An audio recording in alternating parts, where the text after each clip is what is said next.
Salut, donc dans cette vidéo, je vais te donner une stratégie de trading clé en main pour pouvoir enfin être rentable dans ton trading. C'est une stratégie simple à appliquer qui va te permettre de générer des revenus assez rapidement grâce au trading sur les marchés financiers. C'est valable sur les différents marchés. Avant ça, je vais te parler de la plateforme XTB. C'est une plateforme de trading que j'utilise notamment dans cette vidéo et que j'utilise aussi sur laquelle j'ai investi. Il y a plus de 6400 actifs que tu peux trader. Ils ont plus d'1 million de clients en tout. Donc c'est une très grosse plateforme. Sur cette plateforme, tu peux retrouver du Forex avec les paires majeures, les paires mineures, les paires émergentes. Tu peux retrouver les indices américains, européens et asiatiques, les différentes matières premières, donc dans l'énergie, dans les métaux, dans l'agriculture. Tu peux retrouver les différentes crypto-monnaies, donc il y a beaucoup de cryptos qui sont proposées, et ils proposent également des ETF et des actions. Donc il y a des actions qui sont européennes, qui sont américaines, et des ETF pour investir sur le long terme sur les différents marchés. Donc il y a beaucoup de choses à faire sur cette plateforme. Tu as accès à des graphiques qui sont vraiment très complets, avec des indicateurs techniques que tu peux ajouter. On va en ajouter justement dans la stratégie que je vais t'expliquer juste après. Il y a également un calendrier économique qui est prévu, donc tu peux connaître toutes les différentes nouvelles économiques. C'est intégré directement à la plateforme, donc tu n'as pas besoin d'aller sur un autre site internet, donc c'est plutôt bien. Et tu as également toute une partie formation avec des webinaires, notamment il y a quelques années j'avais fait un webinaire pour XTB que tu peux retrouver sur cette plateforme, et il y a différentes formations qui sont prévues pour pouvoir t'aider à progresser au fur et à mesure dans ton trading. Donc pour moi c'est une des meilleures plateformes de trading du moment, c'est un courtier qui est très connu et avec eux on est en confiance. Donc si tu veux en savoir plus sur XTB, créer un compte de démo ou un compte réel pour commencer à investir, le lien d'inscription est juste dans la description. Et sur ce, on va commencer directement avec la stratégie. Donc pour commencer avec la stratégie, on va directement aller sur un indice. Donc on va aller dans indice, Amérique, et on va utiliser le US 500. On va faire ouvrir le graphique, et là on arrive sur le graphique du US 500. Je mets le graphique en chandelier japonais, on peut changer ça ici, avec notamment chandelier. Donc les chandeliers japonais, c'est ce que la plupart des traders utilisent, et c'est le plus intéressant, puisque ça affiche le plus d'informations. Ensuite, on va venir ajouter des indicateurs. Donc moi, les indicateurs que je vais ajouter pour cette stratégie, ça va être un RSI, donc ici, on va dans le F2X ici, on clique sur RSI, donc on tape RSI, on clique sur RSI, on va mettre un RSI 14 en bleu, on va cliquer sur appliquer. Avant ça, on va mettre ici le grand écran, donc ici je vais me mettre en principal, comme ça on va mieux voir. Donc on a un RSI qui a été ajouté, et ici on va ajouter un deuxième indicateur technique que j'aime bien également, qui est assez utile et qui va être utile justement dans la stratégie, c'est le parabolique SAR. Donc on va retourner ici sur ce menu, on va taper SAR, on va l'ajouter ici en bleu, voilà, c'est bien. Et ensuite, on a notre parabolique SAR qui a été ajouté. Donc on va ajouter donc le SAR, le RSI, et on va également ajouter une moyenne mobile. Donc on va taper SMA, donc Simple Moving Average, moyenne mobile simple. On va mettre une moyenne mobile de 200 en rouge.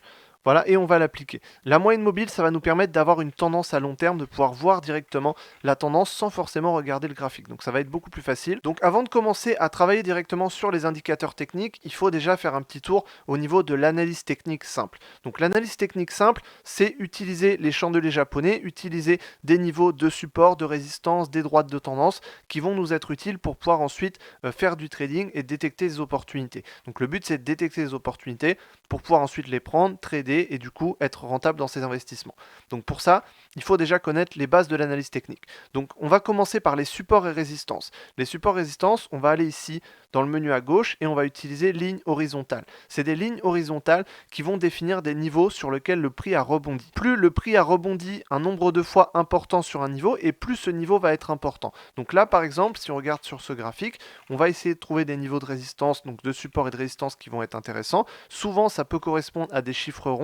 Ici, on est sur le S&P 500, donc ça peut être par exemple 5000, 5100, 5500. Ça peut être des niveaux, ça dépend si le prix a rebondi ou pas dessus, mais ça peut être des niveaux de support et de résistance. Donc par exemple, ici, je vois qu'il y a un niveau de résistance puisque le prix est arrivé sur ce niveau-là. Il a rebondi une fois sur ce niveau-là.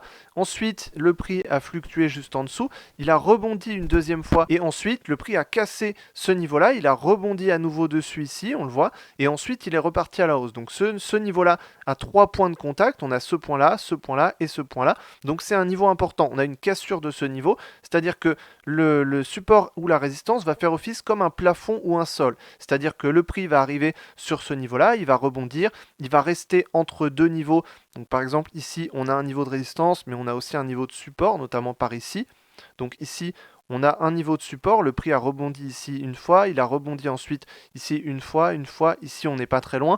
Donc le prix est resté encadré donc dans cette figure en rectangle, là on peut aussi dire que c'est une figure en rectangle, il est resté à l'intérieur de ce range et ensuite il a cassé ce niveau de résistance et il est parti à la hausse. Et ensuite ça a débouché donc sur une tendance haussière et le prix est parti plus à la hausse. Donc on a des niveaux de résistance, celui-là c'est un niveau de résistance parce qu'il est au-dessus du prix, et celui-là est un niveau de support parce qu'il est en dessous du prix. Ça fait office d'obstacle, c'est-à-dire que le prix, il va évoluer sous forme d'escalier, le prix au fur et à mesure va monter, il va se heurter sur un niveau de résistance. Ici par exemple, on a un autre niveau de résistance, le prix s'est heurté dessus une fois, deux fois, ensuite il l'a cassé, il est venu rebondir dessus donc pour le confirmer, et ensuite on est reparti à la hausse. Ici on en a un autre, le prix pareil, ça fait une forme d'escalier, donc le prix est venu ici toucher plusieurs fois, et ensuite on est venu le casser à la hausse. Donc ça évolue comme ça, c'est des formes de marche, on peut voir ça un peu comme des marches où le prix va au fur et à mesure qu'il va évoluer, il y a des moments sur lesquels il va accélérer et il y a des moments sur lesquels il va ralentir. Quand il va accélérer, il va casser ces niveaux-là, et quand il va ralentir, il va stagner sur ces niveaux-là, donc sur les niveaux de résistance.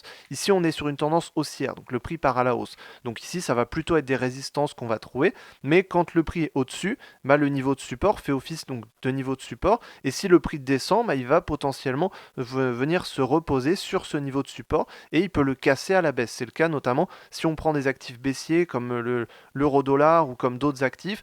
C'est des actifs qui n'ont pas forcément des grandes tendances comme on a sur le S&P 500, et du coup on peut retrouver des niveaux de support ou de résistance qui sont différents. Donc une fois qu'on sait tracer ces niveaux de résistance et de support, on peut aller sur des niveaux qui vont être obliques, donc des niveaux de droite de tendance. Les droites de tendance, on va repérer ici des creux sur le prix, c'est-à-dire que le prix va évoluer sous forme de pics et de creux. On a des creux, on a des pics. Les pics généralement sont sur les résistances, les creux sont sur les supports. Et bien quand on va pouvoir aligner des niveaux de prix comme ça, donc des pics sur le prix, et bien ça va nous donner des droites de tendance. On va essayer d'en trouver une. Donc par exemple, je sais que sur le S&P 500, je fais des vidéos d'analyse toutes les semaines, donc sur l'analyse de marché. Donc je sais que si on va sur l'unité de temps D1, donc l'unité de temps, ça correspond à combien va représenter un chandelier. Donc là, ici, un chandelier représente 1 heure puisqu'on est en unité de temps 1 heure. Si on va en D1, un chandelier va représenter une journée. Et là-dessus, je sais qu'il y a une droite de tendance qui est très intéressante, dont je parle souvent dans les analyses de marché que je fais, c'est cette droite de tendance. On voit qu'ici, on a des points qui sont alignés, et ces points-là, ça va représenter un niveau de support. Alors c'est beaucoup plus facile à matérialiser et à voir que des niveaux de support et de résistance qui vont être horizontaux, puisque ici, on a la même chose de manière oblique. Et l'avantage, c'est que ça va nous donner une idée de la tendance. Ici, on voit que la tendance est haussière parce que le prix monte, on a réussi à placer une droite de tendance qui va être dessous. Donc le but de la droite de tendance, c'est bien d'encadrer le prix. Il ne faut pas qu'elle passe sur le prix, ou il ne faut pas que le prix passe ou traverse la droite de tendance. C'est vraiment un support pour la droite. Et ensuite, cette droite-là, on voit qu'on a 3 points de contact, voire pas loin de 4. On en a un ici, un deuxième ici, et on en a un troisième ici. Donc on voit que cette droite est valide puisqu'on a au moins 3 points.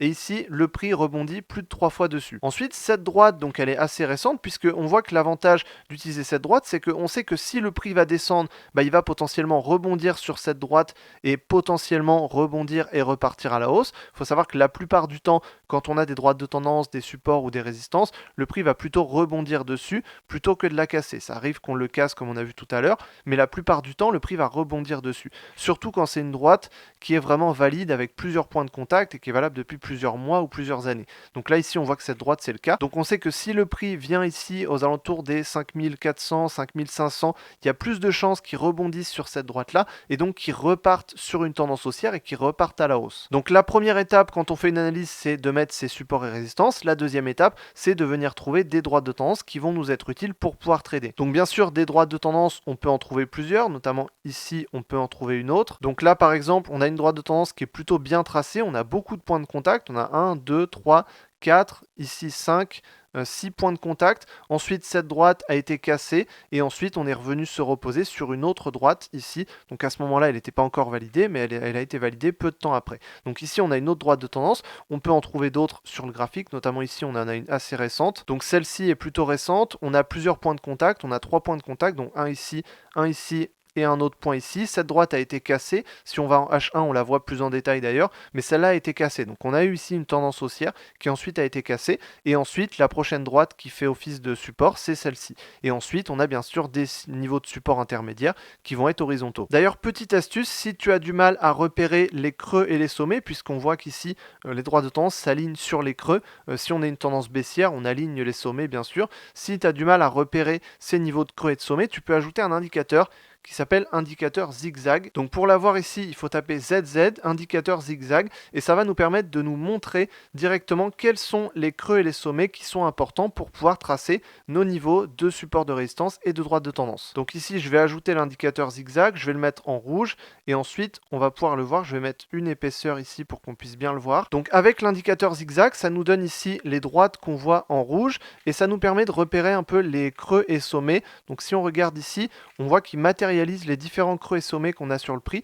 Donc là, on a des tendances haussières, donc on a une droite plutôt haussière, on a des droites baissières pendant les tendances baissières, et ça nous permet donc de repérer les sommets et les creux pour pouvoir potentiellement les aligner et créer des droites de tendance. Maintenant, voilà, on peut en trouver à l'intérieur de ces tendances-là, mais ça nous permet quand même d'avoir une idée. On peut le régler, là je l'ai mis en 5, si on le met en moins, on va avoir bien sûr plus de droites. Je peux essayer par exemple si je le mets à 3, les droites vont se décupler, et voilà, ici, sur cette tendance, là où on avait une seule droite, on a plusieurs droites maintenant, et ça nous permet de repérer plus facilement les creux et sommets pour les aligner, pour pouvoir avoir des bonnes droites de tendance. Donc je vais retirer le zigzag, parce que c'est vraiment une astuce pour t'aider à tracer les droites de tendance. Maintenant, on va passer sur les indicateurs techniques et sur la stratégie concrètement. Donc on va commencer par utiliser l'indicateur RSI. L'indicateur RSI, c'est un indicateur de force du prix. Il va nous permettre de détecter la force du prix, savoir dans quel sens est la force du prix, c'est-à-dire est-ce que le prix a plutôt une force haussière ou une force baissière par rapport au cours passé. Donc c'est un indicateur qui est coté entre 0 et 100, on le voit ici. Il y a un niveau important à 30 et un autre niveau à 70, et on peut également ajouter un niveau à 50. Ce qui se passe, c'est que quand le prix, donc quand le RSI est au-dessus des 70, ça veut dire que le prix est suracheté, donc ça veut dire que potentiellement le prix est un peu trop haut et ça vaut pas le coup d'acheter actuellement. Et quand le RSI est en dessous de 30, ça veut dire que le prix est survendu et que potentiellement le prix est trop bas, donc ça vaut pas forcément le coup d'en acheter puisque c'est trop bas. Maintenant, l'opportunité, c'est quand justement le RSI va passer les 70 et va commencer à baisser comme ça en passant les 70, là ça peut être intéressant de vendre puisque ça veut dire que le RSI va baisser et donc que le prix potentiellement va baisser. Et ensuite, quand le RSI va franchir les 30 vers le haut, ça peut être une opportunité d'achat puisqu'il sort de la zone survendue et il va commencer à remonter. Donc ça veut dire que le prix va potentiellement pouvoir commencer à remonter. Ensuite, j'ajoute une zone ici sur les 50 puisque cette zone-là, ça va permettre de détecter si le RSI nous montre plutôt une tendance haussière ou une tendance baissière. Ce qu'on sait, c'est que quand le RSI est au-dessus des 50, ça veut dire qu'on est sur une tendance plutôt haussière. Et quand le RSI est en dessous des 50, ça veut dire qu'on est sur une tendance plutôt baissière. Ça veut dire qu'il faut acheter quand le RSI est au-dessus de 50 et il faut vendre quand le RSI est en dessous de 50. Mais pas quand il est au-dessus de 70 et pas quand il est en dessous de 30. Donc on va utiliser la zone dans laquelle on va prendre des positions, ça va être entre 70 et 30. S'il est au-dessus de 50, on achète, s'il est en dessous de 50, on vend. Donc jusque là, c'est assez simple, c'est un travail sur les niveaux, on repère où est le RSI actuellement, sur quel niveau, et ensuite on va pouvoir prendre des positions. Ensuite, on a quelque chose d'un peu plus compliqué qui va être utile également sur les RSI, c'est les divergences. Par exemple, si on a une tendance haussière sur le prix et une tendance baissière sur le RSI, on va considérer qu'il est en avance sur le prix et donc du coup on va plutôt utiliser la tendance que nous donne le RSI. Donc au niveau des divergences, on voit par exemple que ici on a une divergence qui est assez importante puisque on a plusieurs sommets sur le RSI. On voit qu'ici on a un sommet, deux sommets, trois sommets. Ces sommets forment une tendance qui va être plutôt baissière. Donc ici ça descend sur le RSI. Par contre, si on regarde sur le prix, donc au même endroit, on voit qu'ici au niveau des sommets, eh bien ça monte. Donc là on a une divergence puisque le RSI descend et les sommets montent. Et donc le prix monte et le RSI descend. Ce que ça indique, c'est que c'est le RSI qui va l'emporter. Le RSI nous indique une direction plutôt baissière. Donc le prix potentiellement pourrait baisser. Alors on voit que ici la divergence a continué puisque les sommets ici ont stagné sur le RSI alors que le prix a continué de monter. Ensuite, si on regarde à ce niveau-là, le prix a continué de monter. Ici, on a également deux sommets. On a deux sommets qui sont alignés sur le prix. Or, si on regarde sur le RSI, à ce niveau-là, on a deux sommets qui sont plutôt baissiers, donc ça indique une direction baissière, et ensuite le prix dégringole et on a une direction baissière qui arrive. Donc à ce moment-là, la divergence a permis de détecter un signal baissier avant même qu'on le voit sur le prix, puisque le RSI est, comme on dit, en avance sur le prix. Et si on regarde le cours actuel, on voit également qu'on a une divergence, puisque on a deux sommets, donc deux creux plutôt. On a un creux sur le prix ici et un creux sur le prix ici qui est tout récent, qui date d'hier et d'aujourd'hui même. Et on regarde les creux sur le RSI, on voit qu'on a deux creux qui sont alignés sur le RSI, qui sont même légèrement baissiers, alors que sur le prix ça monte. Donc ça veut dire que potentiellement ça pourrait baisser dans les semaines à venir sur le S&P 500. On voit que ça a commencé à baisser ici, mais ça pourrait potentiellement un peu plus baisser. Par contre, ce qu'on voit également, c'est qu'on est toujours au-dessus des 50, donc à ce moment-là, on est toujours haussier. Donc il n'y a pas encore de signal baissier, mais si on franchit les 50, en prenant en compte ici la divergence qu'on a, ça pourrait être un signal plutôt baissier. Donc le RSI, ça s'étudie de deux manières. On utilise les niveaux entre 70, 30 et 50, et ensuite on utilise les divergences qui vont permettre de détecter des signaux avant même qu'on ait un mouvement direct sur le marché. Et avant de passer directement à la stratégie, à l'explication et au money management, on va utiliser le deuxième indicateur technique qu'on a ajouté, qui est le parabolique SAR. C'est un indicateur qui est très simple à utiliser, qui est très facile à comprendre. Globalement, c'est un indicateur qui fait une sorte de moyenne, qui étudie le prix et qui nous donne une tendance. On voit que ici, quand le SAR est au-dessus du prix, ça veut dire qu'on est plutôt en tendance baissière. Quand le SAR est en dessous du prix, ça veut dire qu'on est plutôt en tendance haussière. Ça va nous permettre notamment par exemple de déplacer un stop loss. Alors si tu ne sais pas ce que c'est un stop loss, je vais l'expliquer juste après, mais ça permet donc de faire un suivi, donc un stop loss qui va suivre ici le prix. Ça permet de connaître une tendance et ça permet d'entrer en position, puisque quand on a un SAR qui va changer de côté, ça va nous permettre de détecter potentiellement un retournement de tendance.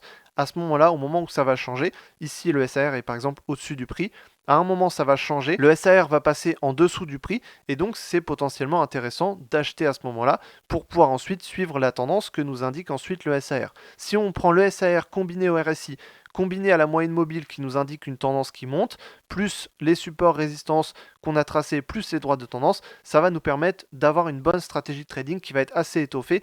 On va avoir des informations qui vont venir des différents indicateurs techniques et on va pouvoir prendre une position, donc acheter ou vendre, savoir quand acheter ou vendre. Donc la stratégie complète, c'est d'avoir le RSI qui soit dans notre sens, alors notamment avec les zones au-dessus de 50 et en dessous de 50, c'est ce que je conseille. Donc il nous faut un RSI qui va être au-dessus de 50 pour pouvoir acheter, il nous faut un SAR qui va être sous le prix pour pouvoir passer un achat, il nous faut un prix qui soit à l'intérieur si possible d'une droite de tendance, donc au-dessus d'une droite de tendance si possible, et qui soit au-dessus d'un niveau de support important si possible. Ça va nous permettre d'obtenir une bonne opportunité. Et également d'avoir la moyenne mobile qui soit dans notre sens, mais ici c'est le cas, puisque c'est une moyenne mobile de 200 périodes, c'est une moyenne qui est assez longue, donc on l'a généralement toujours dans notre sens. Donc une fois qu'on a un RSI qui est au-dessus de 50, qu'on a un SAR dans notre sens, qu'on a nos niveaux de support sur lesquels le prix va ralentir et ensuite va rebondir pour pouvoir passer en accélération à la hausse, une fois qu'on a notre moyenne mobile dans notre sens, qu'on est au-dessus d'une droite de tendance et que potentiellement ça peut rebondir sur cette droite de tendance, c'est là qu'il faut le prendre. Par exemple, si on rebondit, si le prix descend et qu'on rebondit sur cette droite de tendance, là ça peut être une très bonne opportunité d'acheter puisque statistiquement ça va plutôt rebondir. Bien sûr, pour confirmer, il faut qu'on ait un RSI plutôt au-dessus de 50 et qu'on a un SAR qui soit sous le prix. Donc notamment si on passe par ici, le SAR va changer de sens et va passer sous le prix et là ça pourrait être intéressant. Donc à ce moment-là, on aurait une opportunité. Ce qu'on peut faire pour s'entraîner à cette stratégie, c'est aller sur des graphiques passés, essayer de repérer des droites de tendance, des supports, essayer de repérer où étaient les indicateurs techniques à ce moment-là et ensuite pour prendre des positions, pour backtester la stratégie. Par exemple, je repère que à ce moment-là, on avait une bonne opportunité selon notre stratégie, puisque ici, à ce moment-là, on a notre SAR qui est plutôt haussier, donc il venait de passer, donc il vient de passer sous le prix. On a un RSI ici qui vient de passer les 50 à la hausse, donc là c'est intéressant. Et on a ici une droite de tendance. Donc on a la moyenne mobile, on a également cette droite de tendance. Donc là, on a plusieurs informations qui nous disent qu'à ce moment-là, le prix pourrait monter. On a un niveau de support également qu'on peut tracer, puisque à ce niveau-là, le prix a rebondi. On voit qu'ici, dans le passé, c'est un niveau qui a été important. On a rebondi une fois dessus, deux fois dessus. Ici, on l'a cassé. Ensuite, on a rebondi dessus ici. Et ensuite, on revient dessus ici. Donc là, c'est intéressant. Si on résume, on a le RSI haussier, le SAR haussier, la droite de tendance sur laquelle ça rebondit, le support sur lequel ça rebondit, la moyenne mobile à la hausse. Et là, on a une bonne opportunité d'achat. Et ce qu'on voit ensuite, c'est que le prix est parti à la hausse. Et là, ça a été intéressant puisque ici, avec un mouvement comme ça, on a largement de quoi faire des profits suffisamment intéressants. Donc à ce moment-là, si on veut prendre l'opportunité, on va ouvrir ici le panneau, on va cliquer soit sur le bouton rouge ici, soit sur le bouton vert pour prendre une position en un clic. Si je veux ouvrir le panneau pour prendre une position, On va faire ouvrir le ticket d'ordre et ensuite on arrive sur cette interface. Là ici, on peut régler un stop loss et un take profit. Ce qu'on va faire, c'est que le stop loss, on va dire ok, à partir de ce moment-là, donc l'opportunité qu'on veut prendre, si le prix descend en dessous de ce niveau-là, par exemple, on peut dire ici 4100. Si le prix descend en dessous de 4100, dans ce cas, je veux que mon ordre soit vendu automatiquement. Et le take profit ici, donc limite, ça va permettre de faire la même chose mais en profit. On sait que par exemple, si le prix va arriver sur ici 4600, eh bien je veux que l'ordre se ferme automatiquement en profit. Ça va nous permettre d'automatiser une partie de notre position. Donc ici, on va entrer stop, on rentre le niveau auquel on veut que notre stop soit exécuté, et limite, on entre notre take profit auquel on veut que ce soit exécuté. Ensuite, on clique sur acheter ou vendre. Ici, c'est une opportunité d'achat, donc on clique sur acheter. Donc ça va nous permettre d'automatiser ensuite notre position, puisqu'on a juste à faire l'analyse, à trouver l'opportunité. On entre notre niveau de stop et de take profit et ensuite ça va se faire tout seul. Notre position va se clôturer soit en profit soit en perte automatiquement. Donc ensuite à cette stratégie, il faut ajouter toute une partie money management, gestion du capital. Il y a des techniques avancées, donc des techniques au niveau de la gestion de risque, des techniques au niveau du ratio risk-reward, du take profit, du stop loss. On peut ajouter notamment un stop loss suiveur qui va suivre le parabolique SAR au fur et à mesure de la position. Donc ça peut être très intéressant à mettre en place. Je ferai une autre vidéo consacrée au money management complètement. En tout cas, dans cette vidéo, je t'ai expliqué la stratégie concrète que j'utilise en day trading notamment et que je partage à mes clients notamment sur une formation payante. Donc il y a une formation payante dans laquelle j'explique cette stratégie beaucoup plus en détail. Donc je t'ai donné vraiment un gros aperçu dans cette vidéo. Si tu veux trader, utilise la plateforme Xstation. C'est la plateforme de XTB que j'ai utilisée dans cette vidéo. C'est une plateforme qui est très intuitive, qui est très facile à utiliser. Il y a plus de 6400 actifs qui sont disponibles pour pouvoir trader. Donc je t'invite à essayer. Le lien est juste dans la description. Donc va voir la plateforme, va te créer un compte directement sur XTB, c'est gratuit, tu peux déposer la somme que tu veux pour trader, tu peux même trader en démo, donc c'est assez facile à utiliser et tu pourras utiliser cette stratégie concrètement pour générer des revenus, notamment en day trading ou en scalping, c'est beaucoup plus adapté. Donc va voir le lien de XTB juste dans la description. J'espère que je t'ai aidé dans cette vidéo et je te dis à la prochaine dans une autre vidéo. Salut!